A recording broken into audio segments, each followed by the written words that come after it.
Here's the latest audio research news from the transmitter. From bench to bot, why AI-powered writing may not deliver on its promise. By Tim Recorth. This is my final bench to bot column, and after more than 2 years of exploring the role of artificial intelligence in scientific writing, I find myself in an unexpected place. When I started this series in 2023, I wasn't among the breathless AI optimists promising revolutionary transformation, nor was I reflexively dismissive of its potential. I approached these tools with significant reservations about their broader societal impacts, but I was curious whether they might offer genuine value for scientific communication specifically. What strikes me now, looking back, is how my measured optimism for science may have caused me to underestimate the deeper complications at play.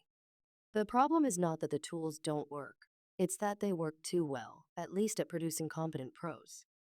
But competent prose generated by a machine, I've come to realize, might not be what science actually needs.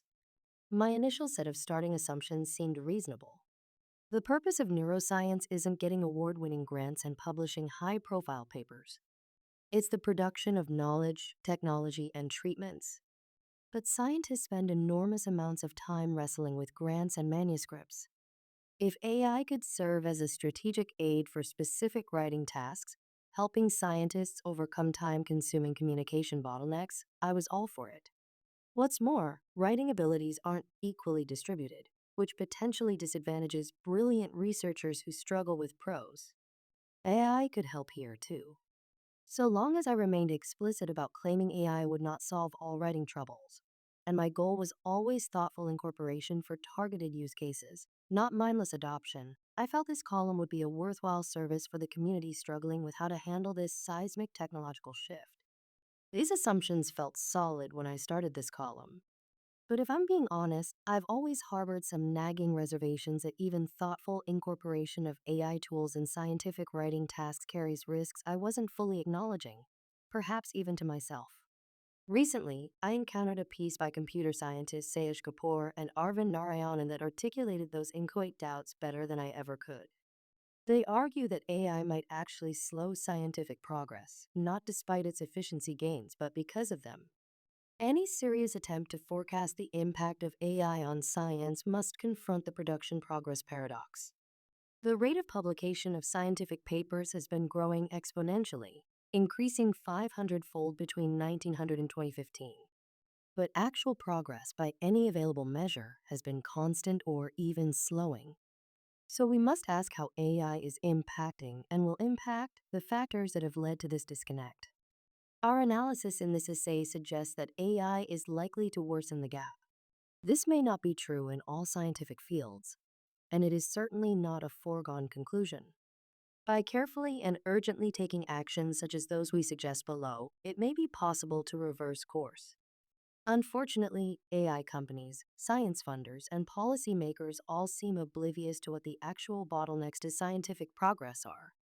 They are simply trying to accelerate production, which is like adding lanes to a highway when the slowdown is actually caused by a toll booth.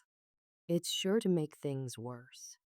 Though Kapoor and Narayanan focus on AI's broader impact on science, their concerns about turbocharging production without improving the underlying process echo what economist Robert Solow observed decades ago about computers. We see them everywhere except in the productivity statistics. This dynamic maps directly onto scientific writing in troubling ways. The truth is that the process of writing often matters just as much or more than the final product. I explored this issue in my column on teaching in AI, but the idea applies to anyone who writes, because we often write to learn, or at least we learn while we write.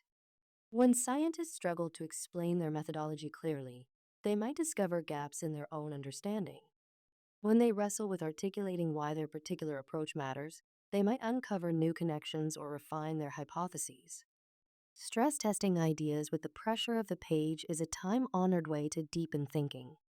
I suspect countless private struggles with writing have served as quiet engines of scientific discovery. Neuroscientist Eve Marder seems to recognize this cognitive value, putting it beautifully.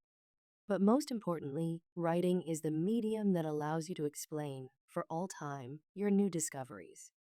It should not be a chore, but an opportunity to share your excitement and maybe your befuddlement. It allows each of us to add to and modify the conceptual frameworks that guide the way we understand our science and the world. It is not an accident that some of our best and most influential scientists write elegant and well crafted papers. So, work to make writing one of the great pleasures of your life as a scientist, and your science will benefit.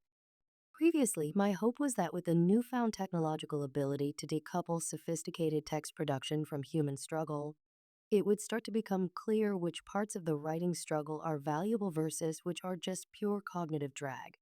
However, 2 years in, I don't think anyone is any closer to an answer. And I'm realizing through observations of students, colleagues, and myself that each of us individually is not going to be capable of making that distinction in real time during the heat of composition, the pressure of deadlines, and the seductiveness of slick technology. Rather than offering a set of rules about when to use these tools, perhaps the most honest guidance I can provide is this. Before reaching for AI assistance, pause and ask yourself whether you're trying to clarify your thinking or simply produce text. If the process matters or just the product. If it's the former, if you're genuinely wrestling with how to explain a concept or articulate why your approach matters, that struggle might be worth preserving.